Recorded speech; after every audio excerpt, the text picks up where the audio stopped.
everybody! Maraming salamat para sa iyong pagpunta dito ngayong araw na to sa ating channel. And syempre, kasama nyo na naman ang inyong one and only Mama Mia para maghatid na naman ng panibagong tampok na kwento para sa inyo sa araw na ito. Maraming salamat at nandyan ka. Naka-check ka pa rin. Ayun, thank you so much sa lahat ng ating mga old and new subscribers. Maraming salamat po sa atin ding mga taga-subaybay, sa mga sharer natin, sa mga commentators. Thank you so much. Ayan, sa mga hindi pa nakakapag-subscribe, subscribe ka na dyan. Huwag ka nang mahiya, ha? Para medyo dumami-dabi naman tayo dito sa ating channel. Medyo marami na rin po tayo, diba? 72,000 subscribers na tayo. Paabuti natin ng 100,000. Charot. Hi ako kay Amara Chanel Amaro. Maraming salamat sa pakikinig. Reynalyn Santos, thank you very much. Hello din kay Psychonic, kay Liza Anobling. Maraming salamat. Agnes Amigual, Angelita Villafuerte, Jen 8864 from Iligan City. Hello rin kay Hazel Orbina, Jaime Rodriguez, Liza Chen, Liza Teves, maraming salamat sa iyo. Jaime Rodriguez, thank you very much. Jaya Diagan, maraming salamat Jaya. Marvy Montesilio, Diana Diaz, Sir Reynaldo de Vera, hello, welcome back to you. Driving around Southern California or Southern California. Maraming mga arte dito. Anong Southern, Mama Mia? That's Southern. Okay, Southern. Leticia Amante, maraming salamat. Ayan, mula umaga hanggang gabi, mga kwento raw natin ang kaniyang pinapakinggan. Hello po sa ating mga senior citizens na lagi namang nakasuporta dito sa channel natin. Maraming salamat po talaga sa inyong lahat. Ako, ang tampok natin na kwento sa araw na ito, alam nyo bang yung tinatawag kong Yana the other week? Oh, so wag na nating patagalin. Ako, medyo ano tong kwento niya, ha? Nakakadugo ng ilong para malaman nyo kung bakit. Eto na po ang ating tampok na kwento sa Dear Mama Mia.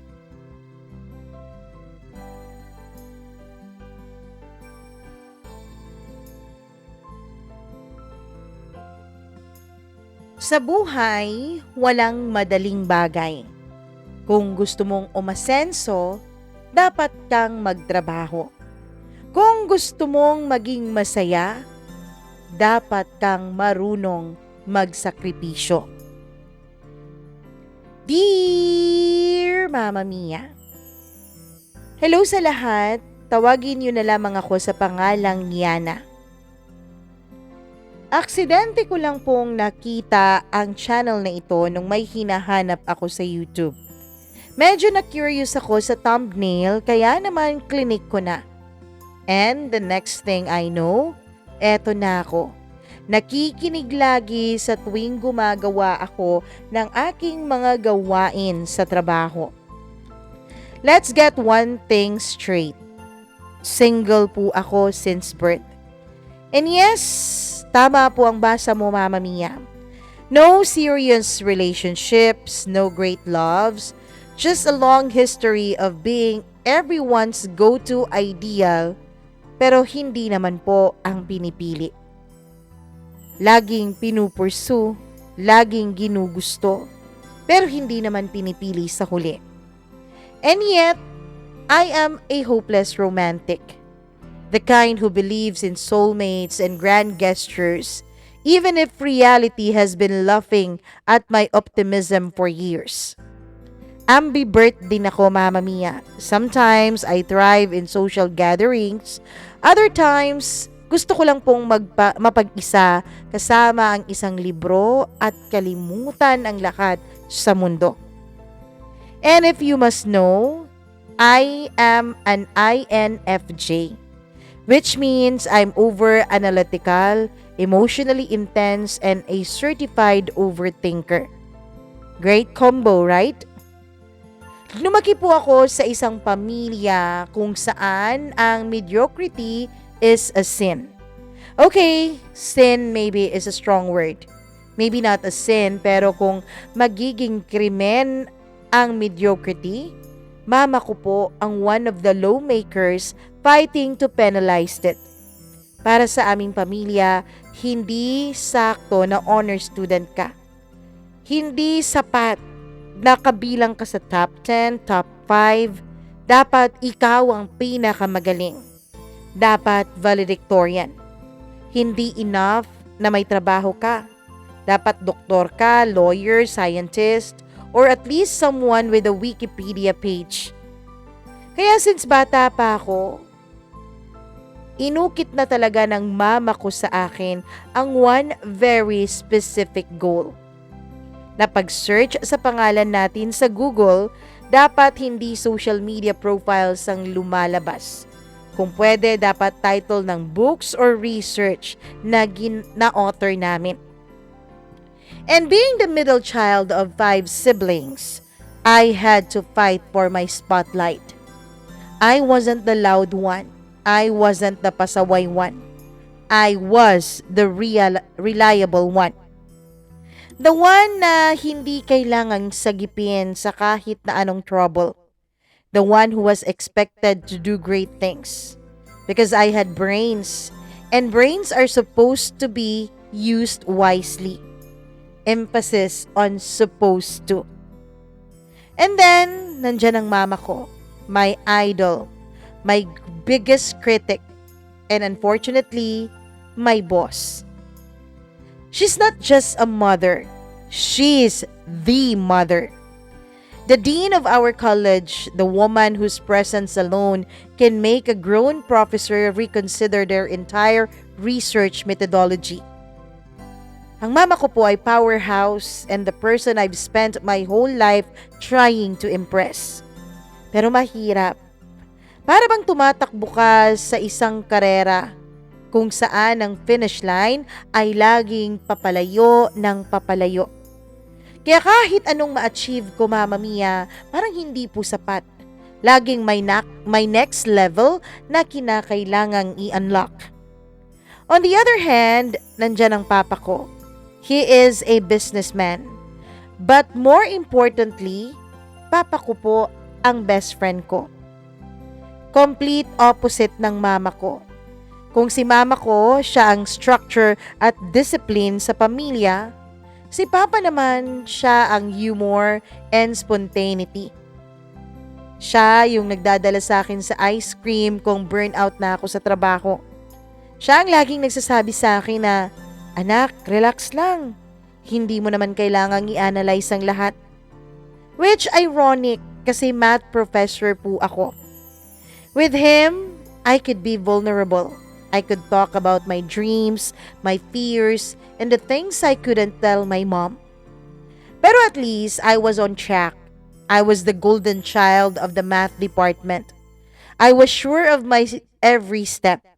Finish school with flying colors, master's degree, PhD, tenure, prestigious conferences, maybe even my mom's approval. Everything was going according to plan. Until it wasn't. Let's enter a very unexpected, very unplanned, and very plot-twisty pregnancy. Me, at 27, a single mom. No, hindi po ako single mom dahil sa mga tragic love story. Hindi po bumagsak ang relationship ko. Hindi ko po kailangang magpakatatag dahil ako na lang mag-isa ang bubuhay sa anak namin dahil hindi ito pinaninindigan ng ama. Hindi po ganon. There was no relationship in the first place. I got pregnant by someone I did not even know. One night stand. Yes, Mama Mia. One night stand. Ganon po ako ka-estupida. Imagine mo, isang golden child, isang pinagmamalaking math professor, pero hindi naman magaling sa ganung bagay. What a very stupid decision. Let that sink in. I'll give you a moment. Okay, tapos na? Nag-sink in na ba na nabuntis ako kahit wala akong karelasyon ever in my life? Dahil lang sa one night stand. Moving on, I know, sinasabi niyong anong silbi ng pagiging smart kung Nagawa ko ang isa sa pinaka-basic na kapalpala o kapalpakan na magagawa ng isang tao. Ewan ko, siguro totoo ang sinasabi nilang even geniuses have dumb moments. And mine just happened to be a life-changing one. To be fair, I was having an existential crisis at 27. Ang tagal-tagal ko na pong naglalakad sa tamang daan, sa tamang landas, na para bang most of my life ay napaka-predictable na. Sinasabi ng iba na na-successful ako. Yes, I was excelling at almost everything. Pero wala po akong nararamdaman. Then one reckless night, poof, motherhood. And honestly, napaka-life-changing po ng nangyaring yon. And I can say, it was the best thing that ever happened to me. When I turned 27, everything I had worked for suddenly felt empty. I had degrees, the dream job, pero parang walang meaning ang lahat. It felt like I was checking off a to-do list. But for what? There were days I woke up asking, so eto na ba yun? Eto na ba ang buhay? I thought I had it all figured out. Pero may void talaga sa puso ko na hindi ko maintindihan. Hanggang sa dumating ang anak ko. Everything changed. For the first time in forever, I found a purpose bigger than myself. My life was no longer just about chasing achievements or proving my worth to my mom or to the world. It was about him, my son. Suddenly, ang aking mga worries about careers, research, approval, parang wala nang timbang ang lahat ng yon. My son became my North Star, my greatest blessing and the most beautiful plot twist of my life. Eto po ang storya ko. Sana hindi kayo masyadong mag-expect ng happy ending ha. Hindi ko sinasabing walang ganon, pero ayoko po kayong paasahin. First page pa lang ito ng storya ko. And yes, I will tell you how I met my son's father. But let's not get ahead of ourselves. Spoiler alert, this is not a love story. Not yet, at least. Who knows, di ba? Sa pagpaprogress ng storya kong ito, life is full of surprises as they say. And clearly, hindi po ako exempted doon. So let's take a trip down memory lane. I turned 27. I was the youngest associate professor in our college. For some, this is really a feat considering my age and I was still waiting for the scholarship approval sa aking application for PhD sa University of the Philippines. Pero kahit sa malaking achievement na yon, I wasn't happy. Lord, patawad po. I know, napakaraming blessings ang binigay mo sa akin. I prayed for this, yes, but I wasn't happy at all. I feel like there's a void in me and I don't know how to fill it. I was looking for something I couldn't even name. That same day, one of my best friends since elementary, Elsie, messaged me na nakauwi raw siya sa city namin. And she wanted to meet me and some of our friends. 5 talaga kami sa grupong ito. And we're friends since elementary pa lamang. Me, Elsie, Jay, Chi, and Cha. Of course, everything, hindi po namin mga tunay na pangalan. Pag sila po ang kasama ko, kung gaano ako kapormal sa bahay at sa paaralan, ganun naman po kabakla ang kaluluwa ko. Sorry for the term pero masaya po ang ibig kong sabihin. Jay is gay so kapag kasama namin siya ay talagang napakasaya ng barkada. Talagang natutuwa ako kapag nagkikita kaming 5. Kahit na paminsan-minsan o suntok sa buwan na lang yung nangyayari kasi busy na po kaming lahat sa kanya-kanya naming buhay. Elsie is a flight attendant so rare talaga na nakakauwi siya sa city namin. And recently lang din siya na-engage sa panahong ito. Jay is a lawyer by day but drag queen by night. Na pag naka-formal attire siya, hindi mo talaga iisiping bakla siya.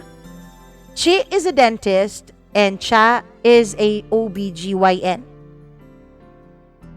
Huy mga bakla, invited kayo lahat sa kasal ko ha. Destination wedding to. Plano namin sa Boracay. You're all free to bring your +1. Huy Yana, dapat may kasama ka ha. Okay, sige. Dapat kasama ka. Huwag ka na mag-inarte dyan.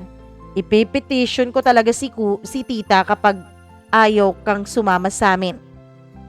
Pupunta ako dun no, excuse me. I wouldn't miss it for the world else. Sabi ko.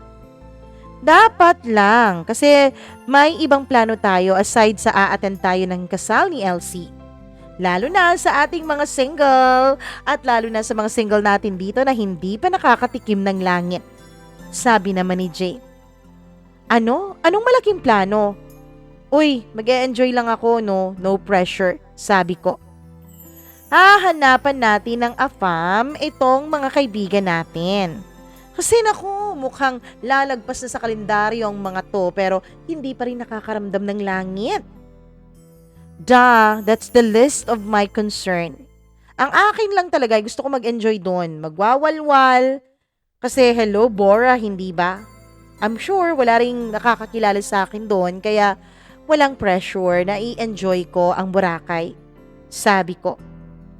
And I finally found the perfect excuse to unwind. Go somewhere and regroup. Maybe a change of setting will finally get the sense out of me. Etong wedding ni Elsie ay perfect na perfect dahil sinakto talaga nilang long weekend. Hindi ko na kailangang mag-leave ng matagal sa trabaho. And Boracay never gets old. Grabe ang ganda pa rin niya. Except sa mga part na meron talagang napakahaba o napakataas na inflation ng mga prices. Literal na dollar na talaga ang presyuhan sa iilang mga bars doon. Cancel ang walwal natin. Dollar pa lang presyo dito. 4 years ago, hindi naman ganito kamahal eh, sabi ko. Girl, inflation is real.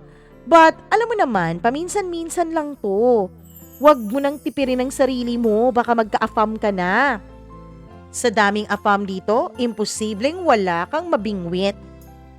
Nako girl, libre na lang kasi sa ating 4, ikaw ang pinaka-loaded yung wallet, sabi ko naman kay Jay. Manahimik kayo, ako pa talagang lolokohin nyo. Alam ko naman yung datong ko, ang layo-layo sa inyo no, sabi naman ni Jay. Wala talaga kaming sinayang na panahon kahit na totoo naman talagang ang taas ng inflation rate nung mga panahon na yon. Walwal na walwal kami, siguro kasi thinking namin we deserve this after all the hard work sa ilang buwan naming pagtatrabaho. 2 a.m. ay nakauwi na kami. Buti na lang at malapit lang din yung bar na pinuntahan namin sa hotel na pinag-check-inan namin. The day sa wedding, nag-transfer kami sa ibang resort kung saan held yung kasal. Kasi itong resort na to ay secluded talaga from the other station. Medyo malayo siya. Exclusive resort siya, Mama Mia. I think the whole place was booked for the wedding kasi we were given assigned rooms. Si Jay ang roommate ko. The place was breathtaking. Obviously, it was a beach wedding set against the ever-stunning Boracay sunset. I couldn't help but cry kasi grabe ang ganda talaga ng ceremony na yon. Elsie was so beautiful and I was just genuinely happy na nakita na niya yung taong para sa kanya. Pagkatapos ng ceremony, reception agad. Nilook forward ko ang mga drinks doon kasi meron silang hinire na private bar from Manila to craft the drinks for the guest. As ako naman talaga ay medyo kuripot pagdating sa ganung bagay, nakakasatisfy talaga kapag malibre ka ng mga drinks tapos napakasasarap pa ng mga concoctions. Walang ganito sa amin. Also, rare lang talaga na makakasama ako sa mga bars kasi ayoko talaga din ng mas maraming tao at napaka-loud na music. Ngayon ko naisip na siguro, isa sa mga reasons kung bakit ako nagkaroon ng existential crisis ay dahil siguro sa pagiging manang ko. So ayun, inuman, sayawan konti, chika ng konti. Girl, alam mo bang kanina patingin ng tingin sa'yo si Mr. Tall, Dark, and Handsome? Alam mo, napapansin ko na yan ha, sabi ni Jay. Asan dyan? Tanong ko dahil marami-rami naman ang mga bisita doon. To your 10 o'clock. Nilingon ko and holy guacamole. Tall, dark, and handsome talaga. Napakagaling naman talagang pumili nitong si Jay. Exactly my type. Very much my type. But he looks too guwapo na napaka-imposibleng wala pa itong asawa o di kaya'y jowa. He looked so good in his blue long sleeves, holding his drink, talking to someone but smiling at me. He has this aura of someone well-established. Zai, imposibleng walang jowa o asawa yan, sabi ko. Wala siguro kasi tingin ng tingin sa'yo eh. Hindi ako naniniwala na ang ganong kagwapong lalaki ay walang sabit. Hello? Wala akong experience sa love life but I've heard too many stories na.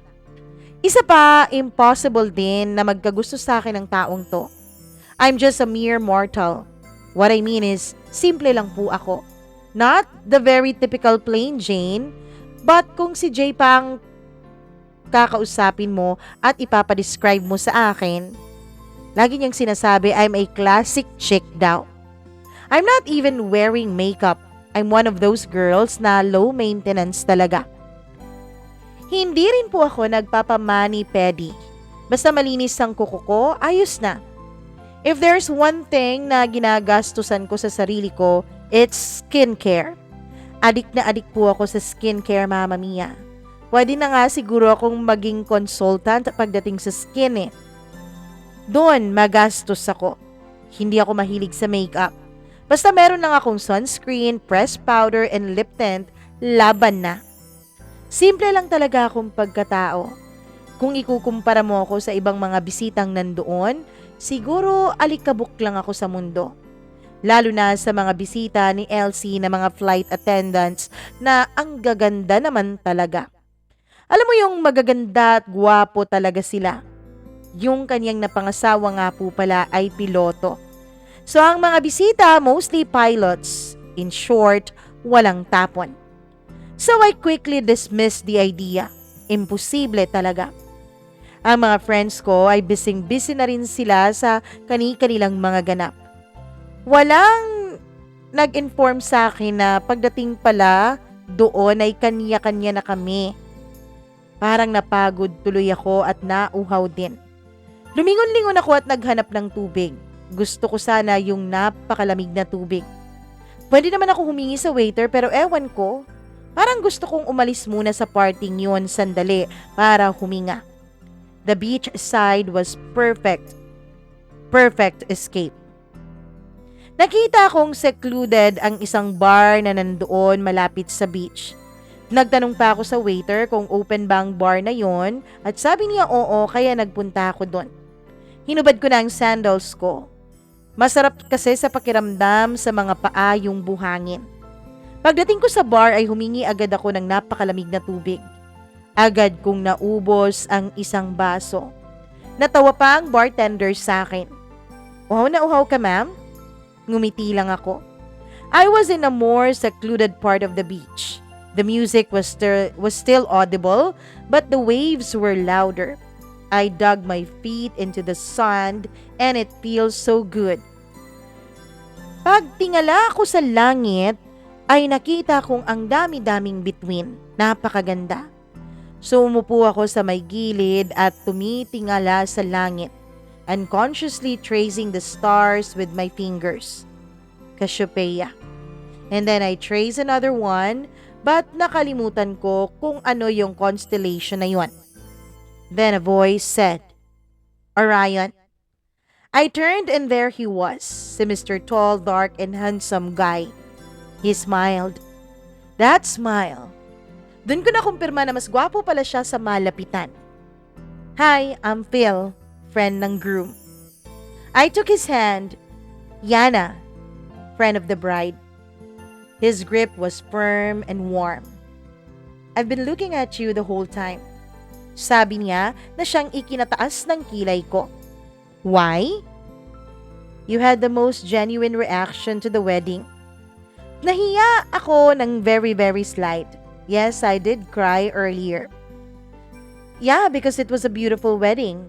And I'm just so happy for my friend na nahanap niya yung taong para sa kanya. Sabi ko. And then he sat down beside me. As in, nasa tabi ko talaga. You know, you're even more beautiful up close. Sabi niya na siyang ikinakilig ko. Napangiti ako nang wala sa oras. Wala na akong nasabi pa. Napakagaling naman talaga ng galawan nitong si Sir. Can I buy you a drink? Sabi niya. Sure, I said. Sa isip ko noon, pag may alak, may balak. Pero wag tayong assuming, Yana. Kasi baka mapahiya tayo dito. Saway ko sa sarili ko. Tinawag niya yung waiter and he ordered us a drink. Siya na ang nagchika kung anong drink namin. Hanggang sa inihatid na nga sa amin ng waiter yon. We were silently drinking. The moment was strangely comfortable. No forced conversations, just the ocean, the night, and us. Alam mo ba yung story ni Orion? Tanong niya bigla sa akin. There are many versions but my favorite is the one where he fell in love with Artemis, the goddess of hunting. Phil turned to face me. Tell me, sabi niya. I smiled and started the story. Orion was the greatest hunter. He and Artemis became close. Some say they fell in love, but Apollo, Artemis's twin, didn't like Orion. So he tricked her into shooting an arrow at him, thinking he was a distant target. She killed him.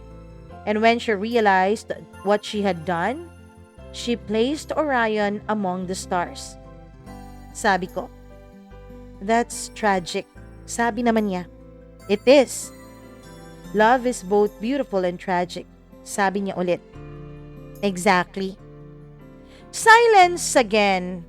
And I think dahan-dahan na po akong tinatamaan ng alcohol na nainom ko. When I glanced at him, he was already looking at me. Before I could react, he leaned in and kissed me.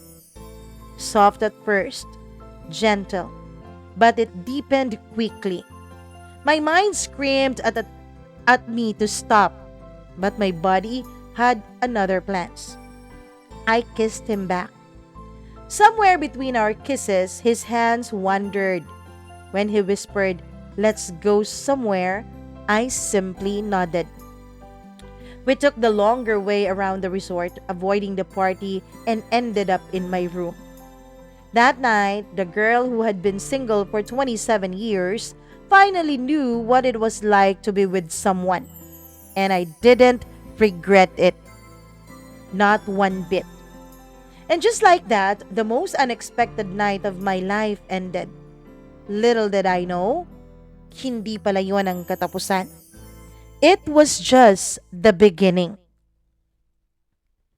Nung magising ako, ang una ko pong napansin ay ang lamig ng aircon. At yung kabilang balikat ko ay parang mabigat. My heart skipped a bit. I turned my head slightly, careful not to make any sudden movements. Phil was there. Ang sarapan ng tulog niya. His face half buried in the pillow. Medyo nalunok ko pa ang sarili kong laway. Holy moly! Sabi nila if you wake up next to a man after a drunken night, 2 things lang daw ang pwede mong maramdaman. Either regret or satisfaction. And surprisingly, satisfaction ang naramdaman ko. No, more than that. I felt happy. Pero bakit?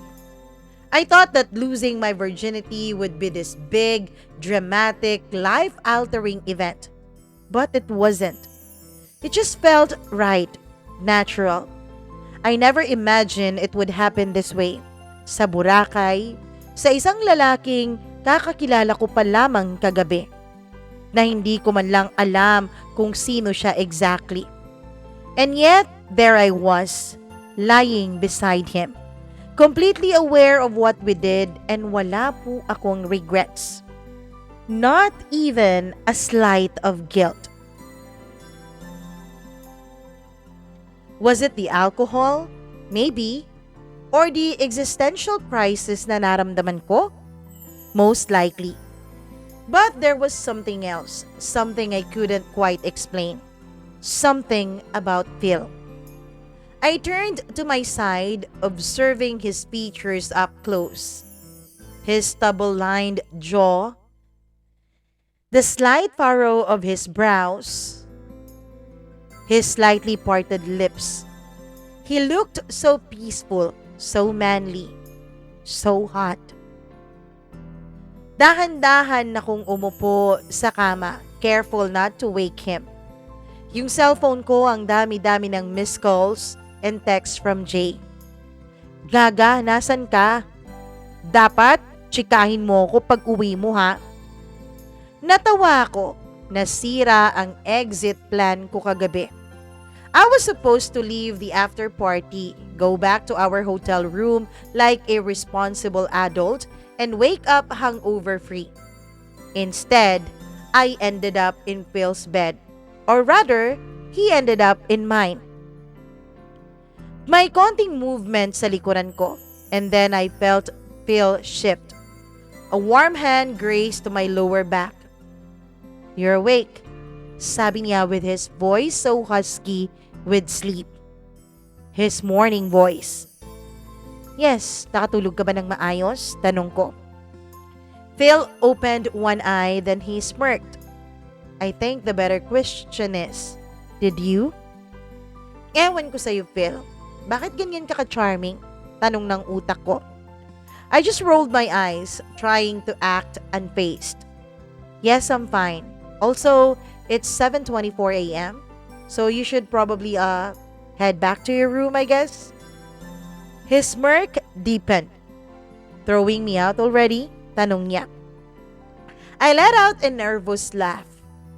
Hindi sa ganon. It's just that, my friends, my life, my choices na sigurado akong i-judge nila. Then don't tell them. Huh? His eyes held mine, unwavering. Wala namang nakasulat sa rule book mo na kailangan mong i-explain ang mga choices mo sa iba. Yana, he reached out, tucking a stray strand of my hair behind my ear. His touch was gentle yet firm. You don't regret it, do you? I exhaled, then tiningnan ko siya ng maigi. I don't, sabi ko. He smiled, slow and knowing. Good. That was the last thing I expected. I thought he'd crack a joke or make a teasing remark, pero he didn't. Instead, he gave me a reassurance. Like he knew this meant something to me, even if I wasn't entirely sure kung ano ba yon. Sige na, umalis ka na, sabi ko. Phil studied me for a moment and then he nodded. All right. He sat up, reaching for his shirt, and my gaze involuntarily followed. Tinignan ko siya. Tinignan ko bawat galaw niya. Yana? Yes? I had a great time. I bit the inside of my cheek to stop myself from smiling. Yeah, me too, sabi ko casually. Tumawa siya and before I could react, he kissed me in the forehead. See you around. And with that, Phil walked out of my room, leaving me alone with my thoughts, my messed up sheets, and my undeniable truth. I may not regret last night, but I had no idea what came next. So fast forward tayo. Back to work, back to reality dahil tapos na ang kasal. Pretty much the same ang buhay ko except lagi po akong nananaginip sa mga nangyari sa Boracay. Pilit kong kinakalimutan ang mga nangyari, lalo na si Phil and his smile na nakakawala ng lakas. It was just a normal day in school. May colleague ako na napakahilig mag-bake at nagbebenta din siya ng mga pinagbe-bake goods niya. Suki talaga ako sa kanyang cinnamon bread. Automatic niya akong inabutan sa office basta nakakagawa siya. Warm, soft, freshly baked pa. The scent of cinnamon should have been comforting. Pero nung maamoy ko yun, parang nasusuka po ako. Parang nandidiri ako sa amoy na yon, which is hindi naman ako ganun dati. My throat tightened and before I could process the sensation, my body reacted violently. I barely made it to the nearest restroom before I vomited. Suka po ako ng suka sa loob ng CR. When I examined my face in the mirror, napakaputla po ng itsura ko. Tapos yung kamay ko ay nanginginig. And there it hit me.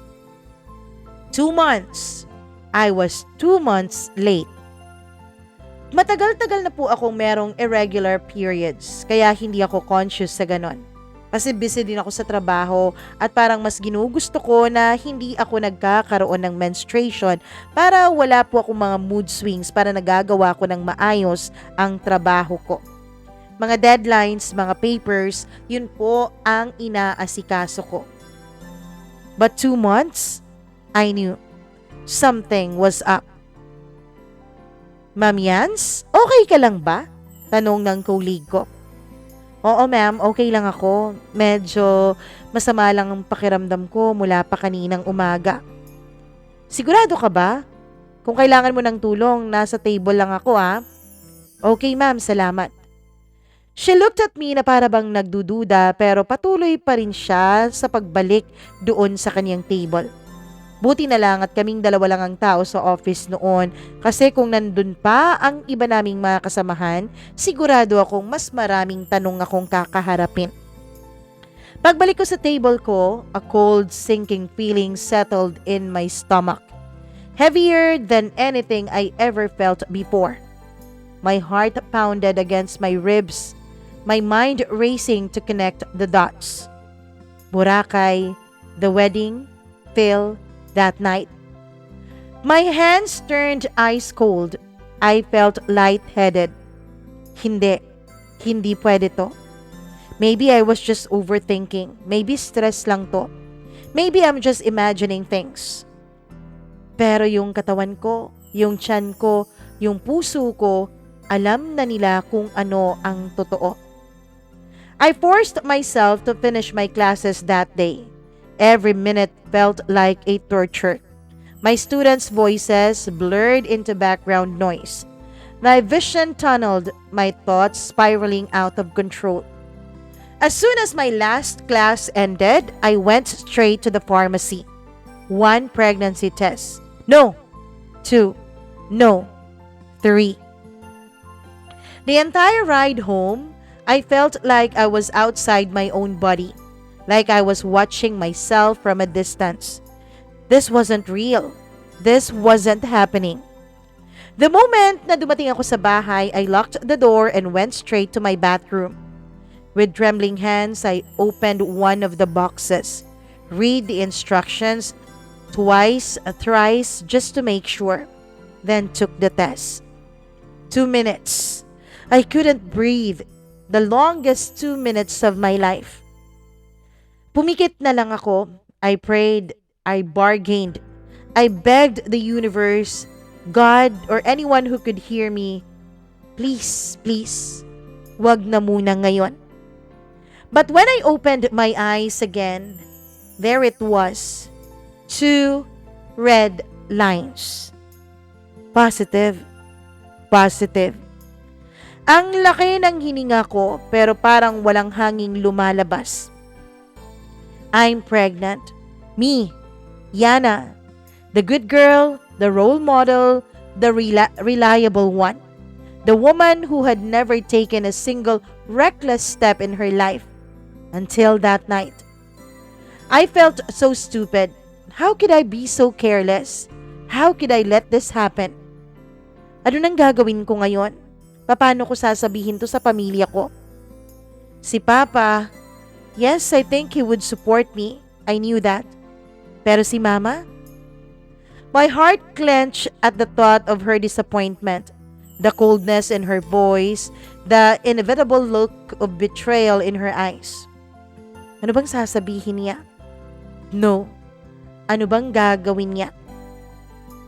I felt sick all over again. My tears blurred my vision as I pressed my forehead against my knees.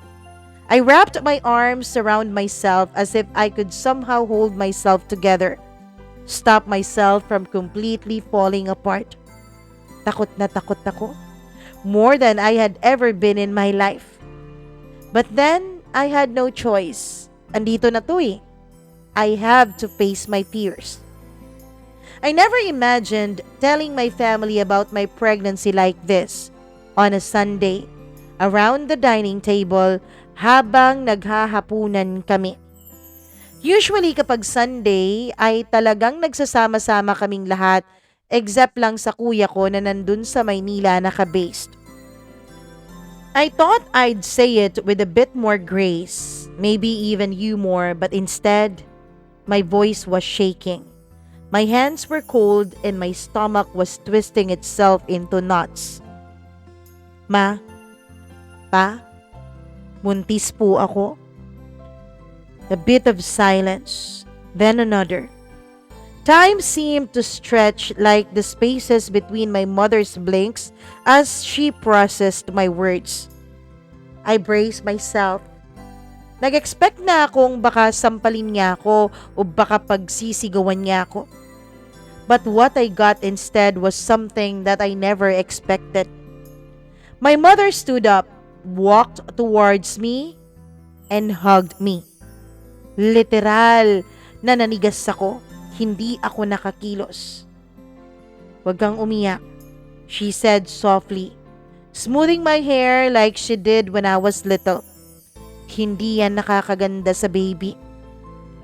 I was too shocked to react.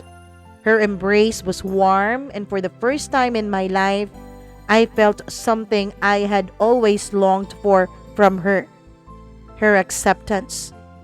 My father, sitting across the table, let out a heavy sigh. His eyes, always filled with patience, now held sadness. May ama ba? Tanong niya.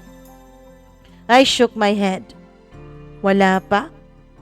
Another silence. This one was heavier, sadder.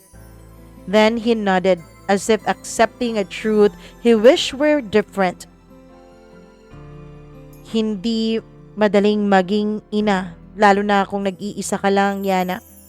Pero andito kami. Andito ako. Tears spilled down my cheeks. My father had always been my safe place, and today was no different. But just as I thought I was surviving this conversation, may nagsalita. Nakakalimutan kong nandun pala ang mga kapatid ko. So, eto ba ang naabot mo, Yana? It was my eldest sister, Ate Liz, the family's golden child, the lawyer, the perfectionist, the living embodiment of our mother's expectations. She had been quiet the whole time, but now, her words hit harder than any slap I had braced myself for. You, of all people? Ikaw na lagi naming tinitignan as the responsible one? Her voice was laced with disappointment and something even harsher. Contempt. This is embarrassing, Yana. Hindi ka ba nag-iisip? You're a professor, for God's sake. A woman with a career and a bright future. Pero ano to? You're no different from those irresponsible girls na nagpabuntis lang na hindi pinaplano. Naiintindihan mo ba ang ginawa mo? Every word stung. Her words were a whip against my already fragile self-esteem. Alam mo, alam mo, I'm so disappointed in you. You ruined everything. You ruined yourself. Dagdag pa ni ate. Gusto ko sanang magsalita to tell her that I wasn't ruined, that my baby was not a mistake. But all I could do was shake my head as more tears spilled. Liz, tama na yan, sabi ni Papa, his tone carrying a warning. But she simply scoffed, shaking her head in disbelief. Hindi pa. Kasi siya lagi ang pinapaboran mo. Siya yung matalino, siya yung perfect. But look at her now. Walang ama ang bata at wala rin sa plano. Ano nang mangyayari sa pamilya natin? Stop that, Liz, sabi ni Mama. So you're just going to accept this? Dapat niyang malaman ang katotohanan. She will live with her choices and we will support her, sabi ni Mama, na siyang mas lalong nagpaiyak sa akin. Never in my life had I seen her take my side against Ate Liz. It was a small comfort, but a comfort nonetheless. And with that, Ate walked out. I felt exhausted, my heart bruised, my mind overwhelmed. But as I looked at my father's sad yet determined face, and my mother who for once held me instead of pushing me, I realized something. This wasn't the reaction I had expected. It was messy, complicated, painful, but it was real. And for better or worse, I wasn't alone. The morning after I told my family I was pregnant, I acted like normal. Pumasok pa rin ako sa trabaho, but this time, I'm more careful because I am carrying a life inside me. That day, pinatawag ako ng mama ko sa dean's office. Yana, you are accepted sa PhD program sa UP Diliman. Naka-study leave ka na dito sa university. I have already processed everything. You will start next semester. I stared at her, speechless. Hindi po ako handa sa sinabi niya. Ma, hindi pa po ako ready. Ngayon pa nabuntis ako.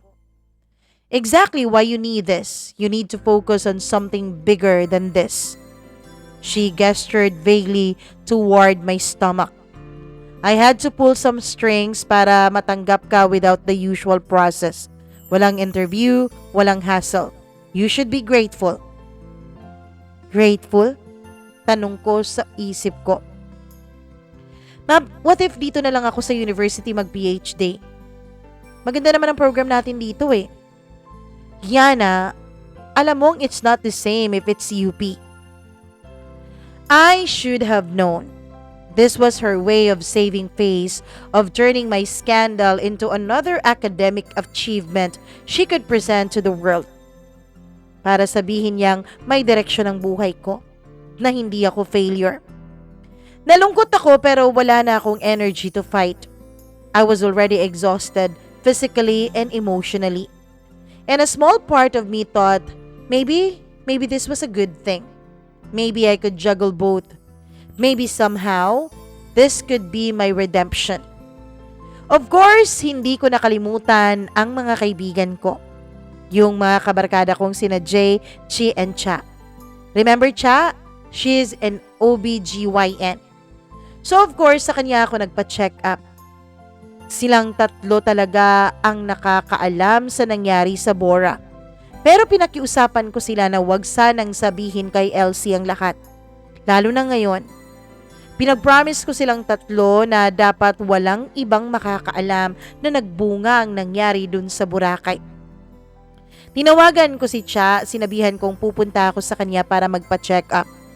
Hindi na siya nagtaka kung bakit magpapa-check up ako dahil regular naman talaga akong nagpapa-check up sa kanya kasi nga hindi normal ang menstruation ko. Hi girl, magpapa-trans-V ako ngayon ha, sabi ko. Ako talaga ang nagsabi sa kanya na parang ako yung doktor. Okay sige, start na tayo. Mamaya na, antayin na muna natin sina Jay. Ano? Nagtaka siya, nanlaki ang mga mata at tinakpan ang bibig niya. Shock na shock siya sa itsura ko at parang nagets na niya ang ibig kong sabihin. Please save it para isa na lang ang lahat. Promise, sasabihin ko sa inyo ang lahat. Pero dapat andito na sina Jay at Chi. Kasi nakakapagod pa ulit-ulit magkwento eh. Sabi ko na tumawa pa. Kaya ayun, tinawagan niya talagang dalawa na pagmadaliin na. Pagdating nila, pinaupo sila ni Cha, tapos ako ay pinahiganan niya sa higaan. Bakit kailangan mo pa kaming isama dito sa pag-check up ng ano mo? Alam mo namang ayaw ko ng ganyan eh. Allergic ako sa ganyan, sabi ni Jay. Kaya ayun, nung inayos na ni Cha ang pagpa-transv sa akin, ay lalong nanlaki ang mga mata niya. So lumapit sina Jay at Chi. Anong meron? Pagkatapos ay nag-press si Cha yung para sa heartbeat at dun na tumulo ang luha ko. Dun kasi nag-sink in talaga sa akin ang reality na may bata na nga sa sinapupunan ko. Silang tatlo ay speechless that time. How long na? Tanong ni Chi. 7 weeks, more or less 2 months, sabi ni Cha. Alam nilang tatlo ang nangyari sa amin ni Phil. Girl, nakabuo talaga kayo, sabi naman ni Chi. How do you feel? Paano to? Anong ginawa mo sa family mo? Nag-aalalang tanong ni Cha. Kaya ayon, kwento ko sa kanila ang lahat ng nangyari. Hindi naman ako nagsisi sa mga nangyari and definitely hindi ko pinagsisisihan ng batang to. Mamahalin ko siya kahit ako lang mag-isa. Mamahalin ko siya sa abot ng aking makakaya. Ang papa ng bata, hindi mo ba sasabihin sa kanya? Yan ang dahilan kung bakit ko kayo pinapunta dito. May pakiusap sana ako sa inyo. Na sana hindi malaman ni Elsie ang tungkol sa nangyari kasi sigurado ako na kapag nalaman niya ay aabot ito kay Phil. I deal with the father when the time comes. Also, pupunta ako ng Maynila next month para mag-aral. So, ito lang sana ang pakiusap ko sa inyong tatlo. Tumango-tango silang tatlo at nagpasalamat na lang ako dahil kahit paman, alam nila na hindi ako yun. They've spared me of judgment. Grabe din ang naging suporta nila sa akin sa lahat, kaya minsan ay nahihiya na rin ako. Being pregnant while juggling graduate school felt like carrying the weight of 2 worlds. My days were a blur of morning sickness and thesis readings. Merong araw na okay lang ako but there were days that I cried alone sa apartment. My body aching, my heart longing for rest. I wish I could say it was easy but it wasn't. My entire family was supported. Papa would call me every night to remind me to eat well. My younger siblings were excited about their first pamangkin, constantly sending me baby name suggestions. Si Cha, naghanap siya ng doctor na nasa QC lang para hindi na ako lumayo pa. Siya ang tinatawagan ko kapag meron akong mga biglaang tanong tungkol sa aking pagbubuntis. Pasalamat na lang talaga ako dahil hinanapan ako ng apartment na malapit lang sa paaralan na pinag-aaralan ko. Pinasama din ni Papa ang anak ng isa naming kasambahay para may tumulong sa akin sa bahay. Merong nagluluto at naglalaba para sa akin at sila ang nagbabayad dito with grocery allowance pa. I met new friends din, mga classmates ko na mula sa iba't ibang university sa Pilipinas, particularly Visayas and Mindanao. Natuwa ako kasi halos lahat sila ay mga mother na and motherly talaga ang pag-treat nila sa akin. Para nila akong anak, lalo pat buntis ako. Ang mga kasamahan ko ay tumatambay minsan sa sunken garden. Magpi-people watching. Sila lagi ang kasama ko sa tuwing nagpo-food trip ako. Tapos, Lagi din nila akong pinapangaralan na huwag magpasobra sa mga bawal, baka mahirapan akong manganak. Sila pa ang laging nag-aaya sa akin na mag-walking sa oval para mag-exercise. Hanggang sa pakiramdam ko ay inaswang pa kami. Napakarami kasi ng mga malalaking kahoy na naka-line up sa may oval, tapos hapon yon. Parang magsi 6 p.m. na at nagwo-walking pa kami. Nakadinig kami ng boses na parang isang wakwak. Akala ko yung aswang nasa probinsya lang. Nandun din pala sa syudad. Mula noon ay lagi na akong may dalang asin kahit saan ako pumupunta. Sila ang laging nagpapaalala sa akin na wag ko ring kakalimutan yon. Basta ang laki ng tulong nila sa akin at malaki ang pasasalamat ko na nakilala ko sila. Pero si Ate Liz, she barely looked at me. Wala na siyang sinasabing mga harsh words, but the silence between us said everything. She wasn't ready to forgive me for bringing shame to the family. It hurt, but I had no choice but to move forward. I had a life inside me that depended on me. Then came the moment that changed everything. Giving birth. I opted to have a C-section, but I wasn't spared of the labor agony. I thought I knew pain. I thought I understood struggle. But labor was something else entirely. It was an agony that shattered every ounce of strength that I had. Then, all at once, it was over. And in my arms lay the tiniest yet most perfect being I had ever seen. My son, my baby. Hindi ko napigilang tumulo ang mga luha sa mga mata ko as I held him against my chest, feeling the warmth of his tiny body, hearing his first cries. A love so overwhelming surged through me, deeper than anything I had ever known. Hi, baby. I marveled at his little fingers, his tiny nose, the way he curled into me like he had always belonged there. And maybe he had. Maybe he was always meant to be mine. At that moment, every sleepless night, every judgmental stare, every doubt I had vanished. Wala na akong pakialam sa expectations ng iba sa akin. Wala na akong pakialam sa mga failures or achievements ko. This is my purpose. And for the first time in my life, I didn't need anyone's approval to know I was exactly where I was meant to be. When I first held Dylan in my arms, I thought my world had shrunk. That everything else, my job, my ambitions, my wounds, my traumas, had faded into the background. But I was wrong. It didn't shrink. It expanded. Because when Dylan came, he didn't just change me. He changed all of us. I never imagined my mother, the ever stoic and perfectionist, would willingly set aside her schedule to fly to Manila every month just to see her apo. The same woman who once told me, focus on your career, not on distractions like love, was now the woman who co-ed at Dylan as if he were the most precious equation she had ever solved. The first time she held him, I saw something I had never seen in her before. Softness. Pure, unguarded softness. Kapag nandyan siya, halos hindi na niya binibitawan ang anak ko. Kahit tulog, titig na titig siya dito.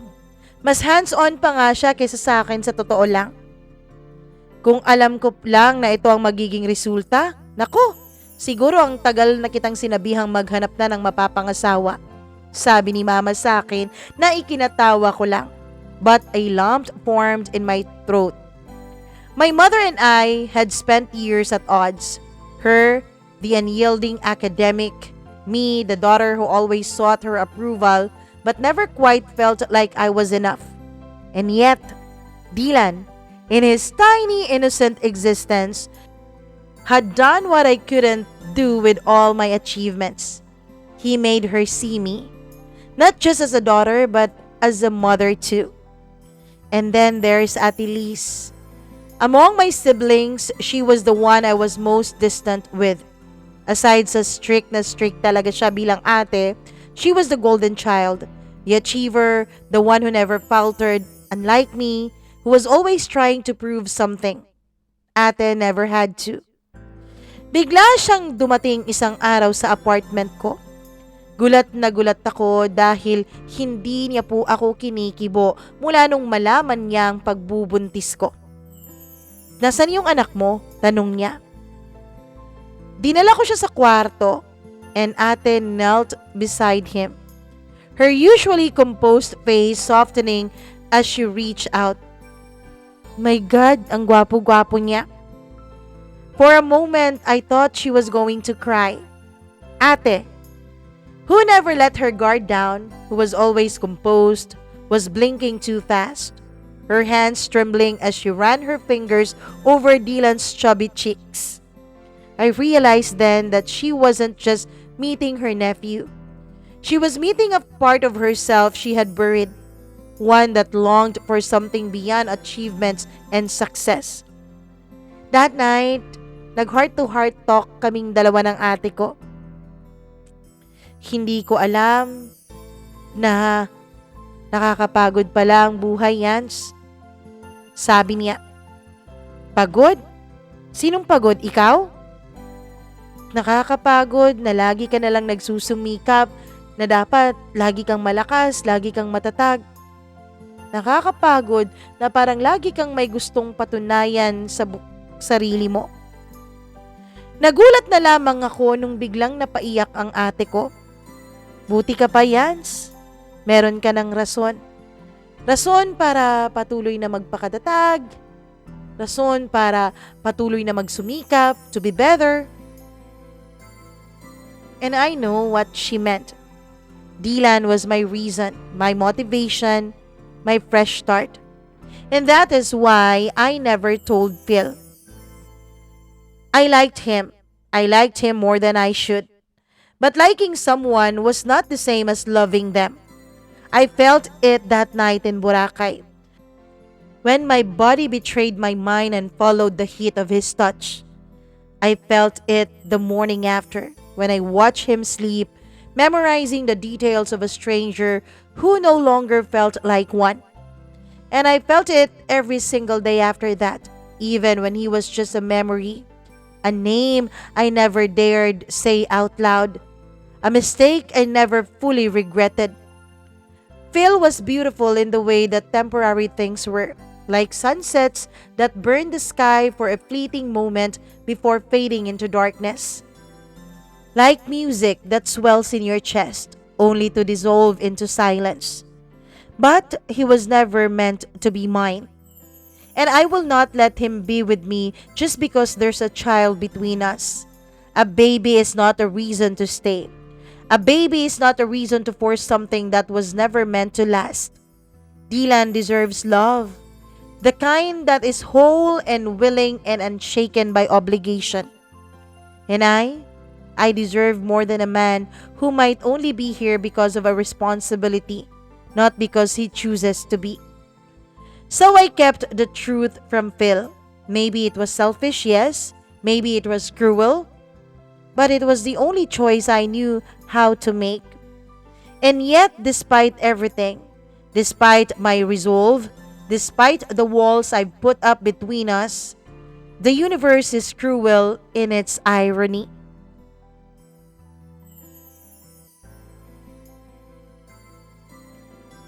Grabe namang nakakaano tong letter na to, nakakadugo ng ilong. Ang daming English. Ikaw ba naman, 'di ba, Professor?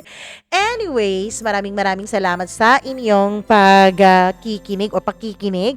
Pero alam niyo bang first part pa lang 'yon? So antayin niyo ang ibang mga parts and promise this story is super worth it. So alam niyo na, kapag sinabi kong worth it naman talaga. So, antayin niyo ang ibang parts, okay? For the meantime, naku, nag-i-English na tayo. For the meantime, paki-like and share naman this video, and syempre, paki-subscribe dito sa ating channel. Paki-click ng notification bell para lagi kang na-update sa tuwing meron tayong bagong upload.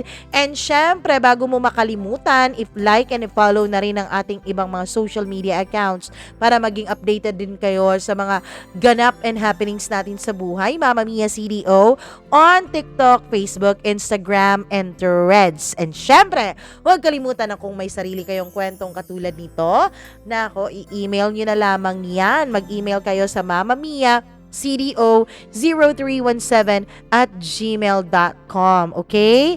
And, nako naman, kung hindi kayo makapag-email dyan, kung hindi na-send, ayun, doon na lang kayo sa Facebook page natin. Pwede po kayo mag-message doon at babasahin ko naman talaga. Maraming thank you sa inyong lahat. Ako po ang inyong one and only Mama Mia. Hanggang bukas para sa part 2 ng storya ni Yana. O, eto na po yung Yana na sinasabi natin doon sa, last week na kwento na hindi pala Yana. I was so, alam nyo na, nagme-mix and match na itong aking utak. Maraming thank you again. Have a good day, everyone.